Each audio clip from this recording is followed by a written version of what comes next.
Централен дневник на регионалната К1. Добро вечер. Со настаните кои го одбележа денот започнуваме веднаш по кратките најави. Останете со нас.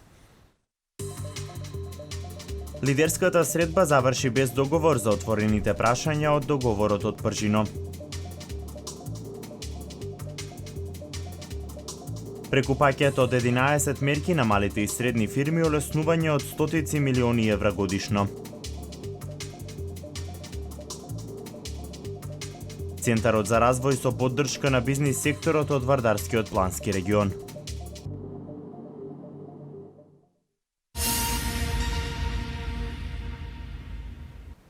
Отворените прашања од договорот од Пржино останаа без договор. Ова е исходот од средбата на партиските лидери со посредство на еврокомесарот Јоханес Хан. Иако нема договор, работните групи ќе продолжат. Без договор за отворените прашања од договорот од Пржино заврши средбата на партиските лидери со посредство на еврокомесарот Јоханес Хан. Иако нема договор, работните групи ќе продолжат со работа. Еврокомесарот незадоволен што не е постигнат договор околу реконструкцијата на владата. Согласно договорот, Разочаран сум. Ова беше лош ден, но се уште сум оптимист. Политичките лидери мора да ја разберат сериозноста на ситуацијата и да покажат лидерство. Не може Европа да носи одлуки за македонските лидери. Пратеникот на ВМРО ДПМН Илија Димовски пак оцени дека иако не е постигнат финален договор, сепак имало прогрес и придвижување на ставовите по одделни прашања. Не успеавме да постигнеме финален договор, иако имаше прогрес во приближување на ставовите по одделни теми. Разговаравме за законот за материјалите, кој што различни наслови има, закон кој што беше предложен пред една недела во собранието. Тука се обидуваме да најдеме баланс помеѓу јавниот интерес во смисла на заштита на слободата на изразување, она што и вие новинарите најмногу укажувавте како ваше согледување и анализа. Од друга страна, баравме начин да се испочитува она што е напишано во договорот од 2 јуни и 15 јули. Лидерот на СДСМ Зоран Заев по средбата посочи дека остануваат уште 20 часа да се имплементира законот за специјалниот обвинител и да се избере техничката влада. Разликите во однос на законот за прислушуваните материјали додаде е што СДСМ не се согласува со казнување на медиумите за објавување на материјалите. Не можам да сватам ниту јас, ниту нашиот преговарачки тим, а верувам ни нашата македонска јавност, како на некој може да му е поважно да од овие 12 часа разговори повеќе од 8-9 часа потроши на важноста на донесување на закон за забрана на објавување на политичките бомби од европската иднина на граѓаните, на сите граѓани на Република Македонија. Навистина, не можам ниту јас, ниту било кој од нас да имаме рационално објаснување дека не може да се постигне договор за едноставни работи и упорно да се купува време до последните моменти. Лидерот на ДП Мендух Тачи не даде изјава, а Али Ахмети, председателот на ДУИ, во изјавата рече дека за време на разговорите постигнато е придвижување по одредени прашања. На разговорите во Пржино присуствува и еврокомесарот Иво Орав, американскиот амбасадор Джес Бейли и белгискиот посредник во преговорите на работните групи Питер Ван Хауте.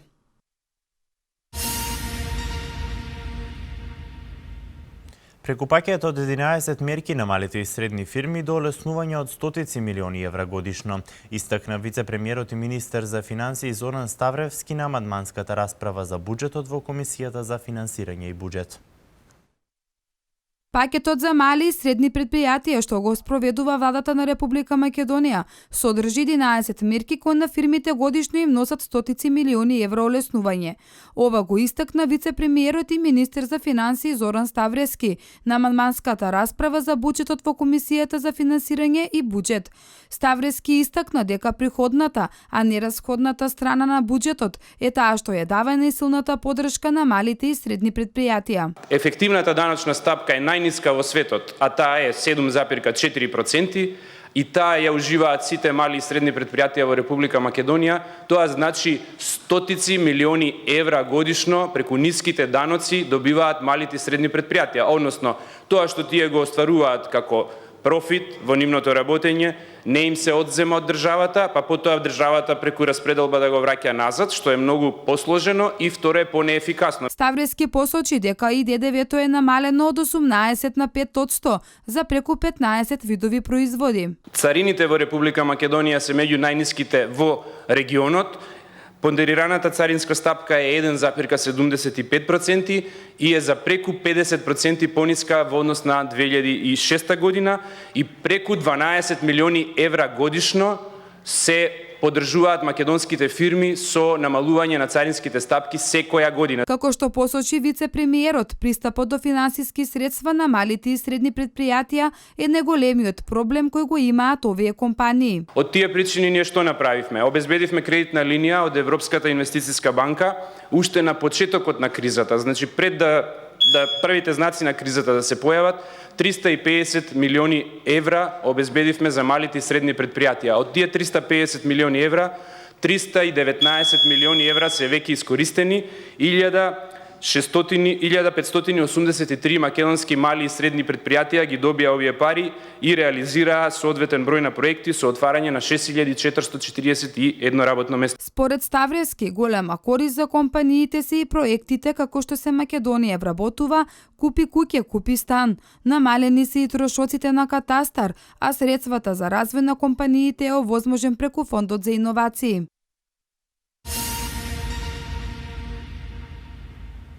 Центарот за развој на Вардарскиот плански регион отвори бизнис центар за поддршка на мали и средни предпријатија. Во него сите регистрирани фирми ќе се информираат за демографската структура, можностите и поволностите за инвестирање во регионот. Бизнис секторот ќе добива техничка поддршка и советодавни услуги со цел успешно работење и искористување на регионалниот потенцијал во рамки на Центарот за развој на Вардарскиот плански регион. Отворен е бизнис центар каде сите регистрирани фирми ќе се информираат за демографската структура и можностите и поволностите за инвестирање во регионот. Доколку некоја фирма сака да инвестира во определена бранша, пример во општина Чашка, од центарот ќе им кажат дека работоспособно население со завршено образование од таа струка има пример во општина Велес, така да тоа е една голема поволност затоа што голем дел од фирмите, а пред се оние кои што се ориентирани према производството, трошат еден голем капацитет на човечки ресурси, на пратење на закони и така натаму. Со тоа им го олеснуваме севкупното работење на фирмите. Центарот за развој на Вардарскиот плански регион е сместен во сега веќе реконструираните простории на поранешното Радио Велес. Официјално го затвораме проектот за реконструкција на зградата на Радио Велес. Проект кој имаше две фази. Првата фаза крајот на 2014 година и почетокот на 2015 година, каде што со средства од 900.000 денара го реконструиравме првиот спрат и како што кажавме, втора фаза со финансиски средства од Министерството за локална самоуправа во износ од 1.800.000 го реконструиравме и вториот спрат. Во обновената зграда функционираат неколку институции чија основна цел е поддршка на бизнис секторот, со што придонесуваат за ефикасно работење на предпријатијата. Нашата основна и приоритетна цел беше покрај поставувањето на мрежата за инклузивен развој, сместување на коморите, да се зближување и на едната и на другата комора, заедничка соработка и пред се бизнис интересот на Вардарскиот регион. Ова е 8-миот бизнис центар за регионален развој, проект кој владата на Република Македонија го спроведува преку Министерството за локална самоуправа.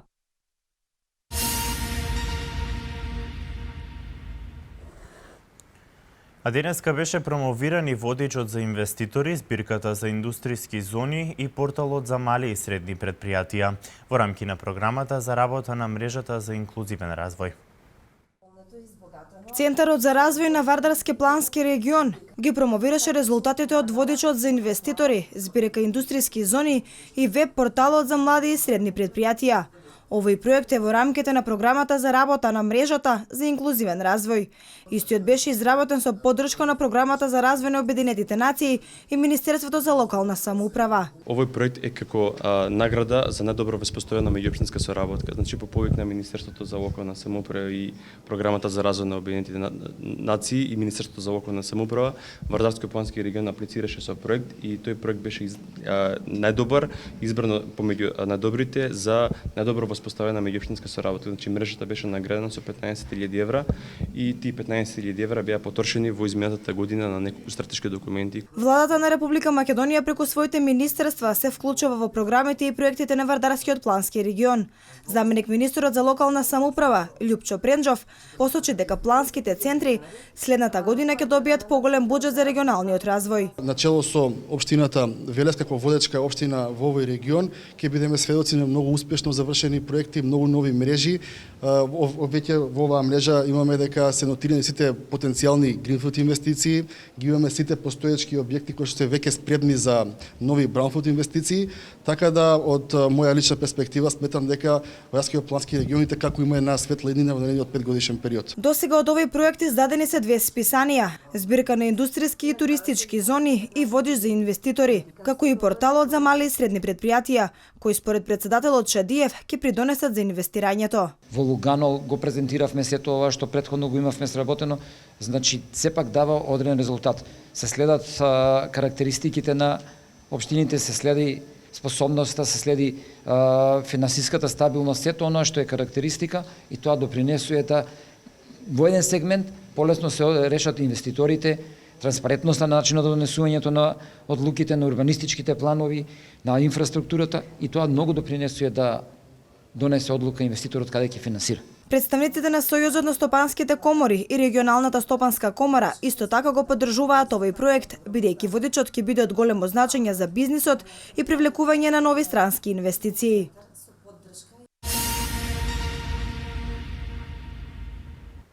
Рестартирањето на компанијата Киро Кјучук се очекува да се случи многу скоро. 15 дена рок има Eurobrik компани за да плати 68 милиони денари на сметка на стечајниот должник и да го добие имотниот лист за фабриката. Најмалку 300 лица ќе бидат вработени во новите погони на фабриката, доколку се задржи некогашното годишно производство на Киро Кјучук. 15 дена рок има Eurobrik компани за да плати 68 милиони денари на сметката на стечајниот должник и да го добие имотниот лист за некогашната фабрика Киро Кјучук. Со оглед на тоа дека турската компанија Eurobrik компани се занимава со производство на цигли, керамиди и други глинени производи за градежништво, стечајниот управник Ацо Петров смета дека рестартирањето на компанијата може да се случи многу брзо. Наредниот период престои понатамошна постапка на донесување на соодветни решенија, понатаму уплата на средствата, и се надеваме на рестартирање што ќе биде позитивно за градот, за општината и за пошироко, нели, за цела република. Некогашната Киро Кјучук важеше за една од најквалитетните фабрики во регионот. Таа во својата историја имала најмногу 800 вработени, додека во периодите кога најрентабилно се работело, таа бројка изнесувала околу 400. Според познавачите на состојбата, доколку новиот сопственик сака да го задржи годишното производство кое што го имаше Киро Кјучук, ќе треба да вработи најмалку од 200 до 300 луѓе.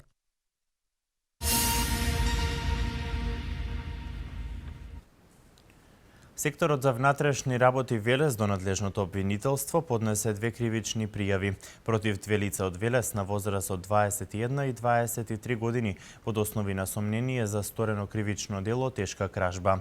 Се претпоставува дека лицата одзеле 61 мини лаптоп компјутер од основното општинско училиште Свети Кирил и Методи. Секторот за внатрешни работи Велес до надлежното обвинителство поднесе кривична пријава против 23 годишниот ВП и 21 годишниот МГ, двајцата од Велес, поради основи на сомнение за сторено кривично дело тешка кражба. Ноќта помеѓу 6 и 7 септември 2015 година, осомничените со подесен налог и отвориле влезната врата од основното општинско училиште Кирил и Методи во Велес. Осомничените одзеле 61 мини лаптоп компјутер и опрема за истите. Предметите ги сокриле во стан во Велес и истите планирале да ги продадат. На ден 16 септември 2015 година, по претходно добиени оперативни сознанија, од сега осомничените лица одземени се 61 мини лаптоп компјутер кои со потврда се вратени во училиштето. Осомничените и претходно биле пријавувани за слични вакви кривични дела.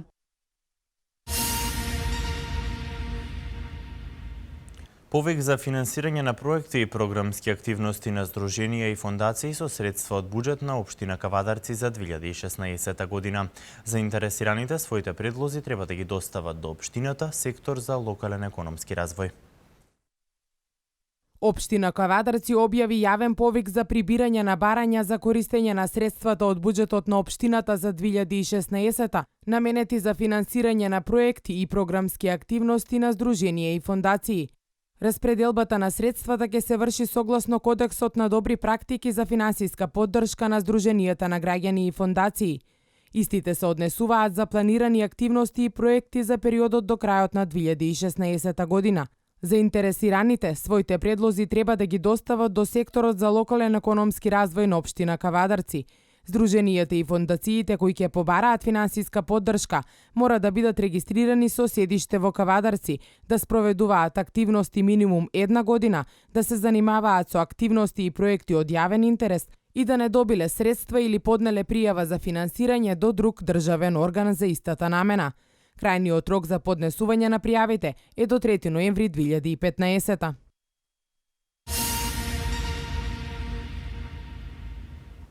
Со уметноста и занаетот копаничарите од Неготино се борат против пороците на 21 век. Проектот опфаќа бесплатна обука на 20 на млади невработени учесници кои покажуваат афинитети кон копаничарството и уметноста. Со уметноста и занаетот против пороците на 21 век е проектот на копаничарите од Неготино, кој туку-што започна да се реализира. Како што информираат членовите на Здруженијето Стари занаети, проектот опфаќа бесплатна обука на 20 на учесници, млади, невработени и заинтересирани лица со афинитет кон копаничарството и уметноста воопшто. 6 обучувачи ќе бидат задолжени да ги научат учесниците на копаничарски вештини за уметничка обработка на дрво, со цел да се продолжи овој традиционален занает кој представува богато културно-уметничко наследство на Македонија. Организаторите потенцираат дека проектот кој се спроведува по повод 10 годишнината од постоењето на Здруженијето е една од многобројните активности на здружените копаничари од Неготино.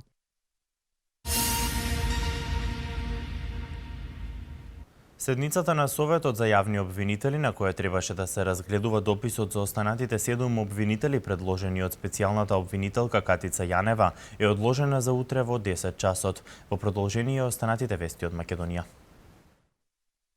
22 нови детски градинки во 2016 година планира да отвори Министерството за труд и социјална политика. Ова го најави министерот Диме Спасов, кој како што истакна, 12 ќе бидат во Скопје, каде што општините и родителите имаат големи потреби за сместување на децата. Дел од планираните градинки се во изградба, а дел од нив треба да почнат или пак да се адаптираат одредени простории. Приоритет на Министерството за труд и социјала е зголемувањето на капацитетите на детските градинки. Изминатите години се отворени над 40 и дополнително 25 приватни детски градинки, што како што потенцира министерот е значително огромно зголемување на постојните капацитети.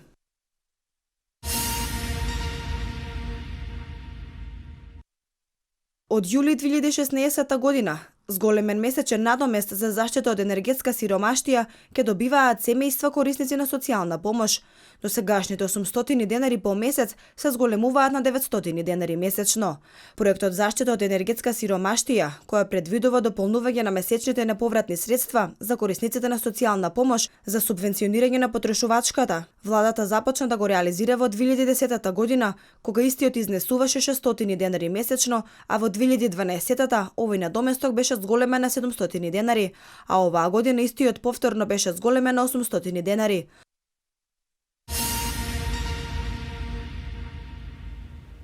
А од вестите од светот, 22 лица загинале по налетот на најновиот тајфун во северниот дел на Филипините. Судери во германскиот град Дрезден. Поројниот дожд ги продлабочи последиците од поплавите во земјоделските и планинските области во северниот дел на Филипините по налетот на најновиот тајфун кој ја погоди земјата. Филипинските власти соопштија дека поради лизгањето на земјиштето и во чамците на море загинале 22 лица. Повеќе од 200 села во земјоделските области се поплавени, а во некои области има повеќе од 1 метар вода.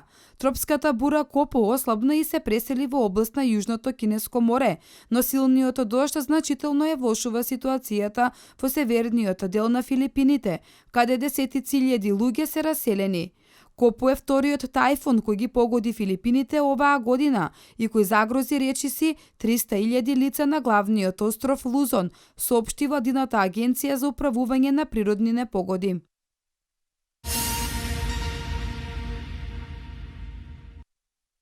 Илјадници преврзаници и противници на движењето Пегида во германскиот град Дрезден, кои изразија своето незадоволство од приливот на бегалци во Германија, каде застанаа едни против други по повод првата годишнина од формирањето на движењето, пренесоа светските агенции. Подржувачите на Пегида фрлаа петарди врз полицијата, а беше соопштено дека во судирот е повреден еден приврзаник на движењето. Тој судир дојде кога органите на редот се обидоа да ги разделат учесниците на митингот на Пегида од контрадемонстрантите. Според податоците на полицијата, едно лице било примено во болница, а уште едно било уапсено. Одделни судири имаше во текот на ноќта. Лидерот на Пегида Луц Бахман канцеларката Меркел ја нарече диктатор и повика Дрезден да стане центарот на отпорот на политиката на германската влада. Контрадемонстрациите пак се упатија на митингот на Пегида, обезбедувани од голем број полицајци, кои се погрижија да не дојде до поголеми судири меѓу двете големи групи.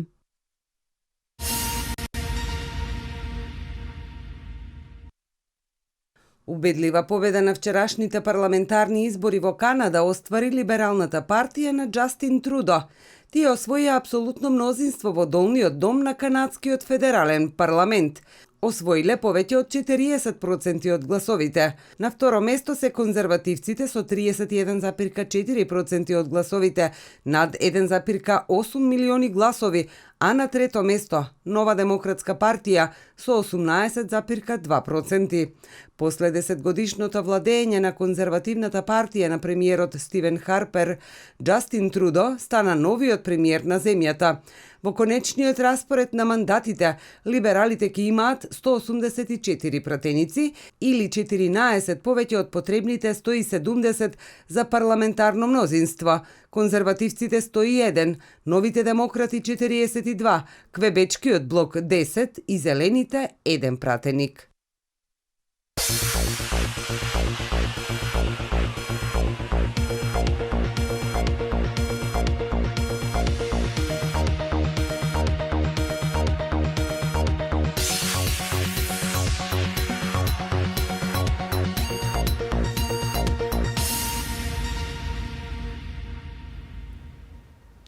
Утре ќе бидат одиграни реванш дуелите од осмина финалните средби во фудбалскиот куп на Македонија.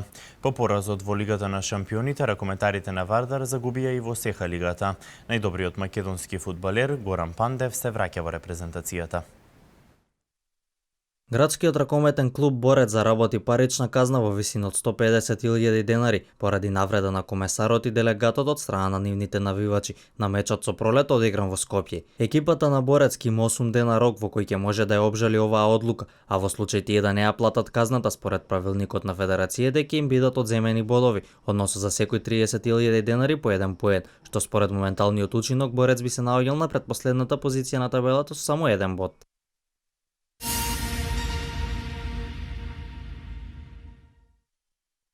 Преднеделното дерби во домашното првенство против најголемиот конкурент за освојување на титулата Шкендија, фудбалерите на Вардар ги очекува реванш дуелот во осмина финалето од Купот на Македонија против Пелистер. Во Битола тие ќе отпатуваат по убедливата победа во првиот дуел 4:1. Во останатите средби помеѓу прволигашите, Шкупи по негативата од 2:0 ја пречекува Брегалница, додека Силекс на домашен терен ќе брани предноста од 2:1 против Ренова. Сите надпревари ќе започнат во 14 часот и 30 минути.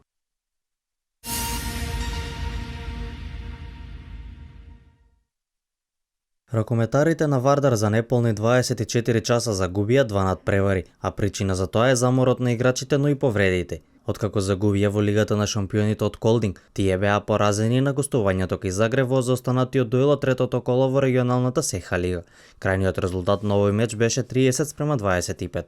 Најефикасен играч на надпреварот беше Филип Лазаров со 7 постигнати погодоци. Следната шанса да се врати во победнички ритм, тимот на Вардар ќе има во сабота во надпреварот од Лигата на шампионите против Киелце на домашен терен.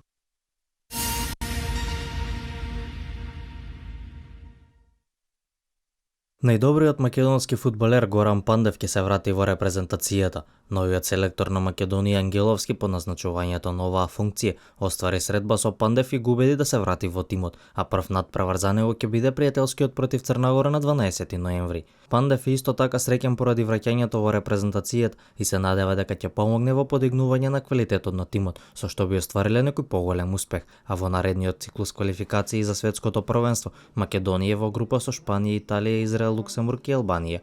Пандев досега во црвено-жолтиот дрес има одиграно 75 надпревари, а постигнал 26 погодоци.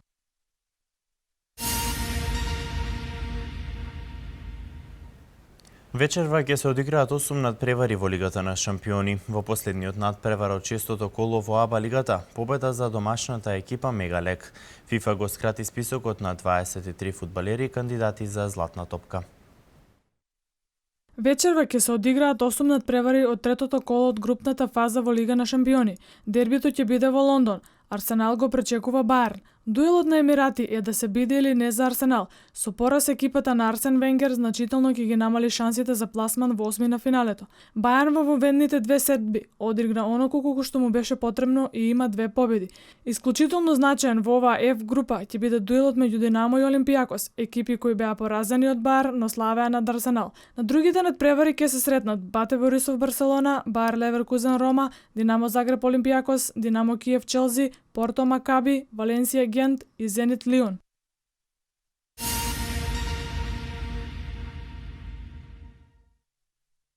Во драматична завршница на последниот дуел од 6-тото коло во регионалната кошаркарска АБА лига, екипата на Мегалекс на домашен терен ја победи Игокеа со 69-68. Победничкиот тим беше ослабен со неиграњето на македонскиот репрезентативец Предраг Самарџиски. Со оваа победа екипата на Мегалекс со 10 бода е на 5-то место на табелата пред екипата на Игокеа која е 6-та и има 9 бода. Во оваа рунда гостинска победа запише и МЗД Скопје против Сутиска со 77-68.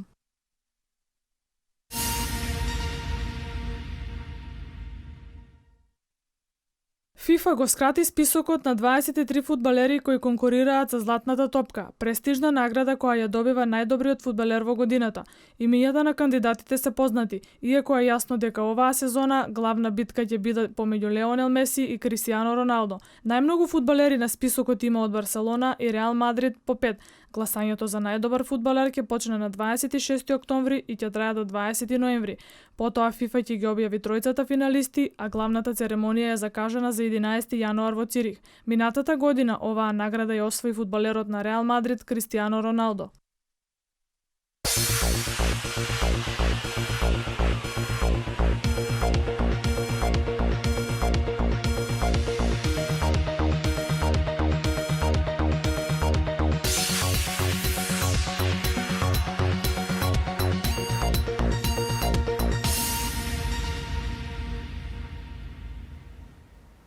Денеска имавме претежно облачно време. Во текот на ноќта се очекуваат и врнежи од дожд. Слично време не очекува и утре.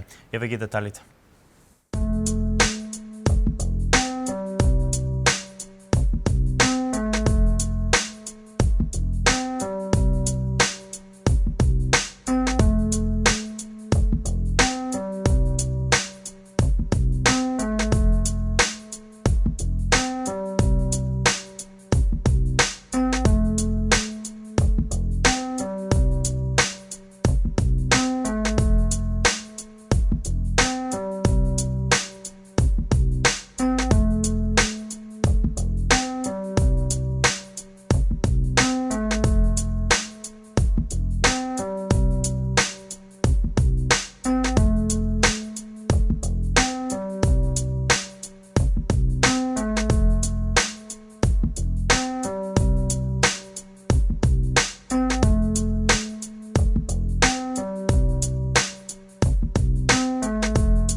Благодарам на вниманието, почитувани. Останете и понатаму со нашата програма. Пријатно.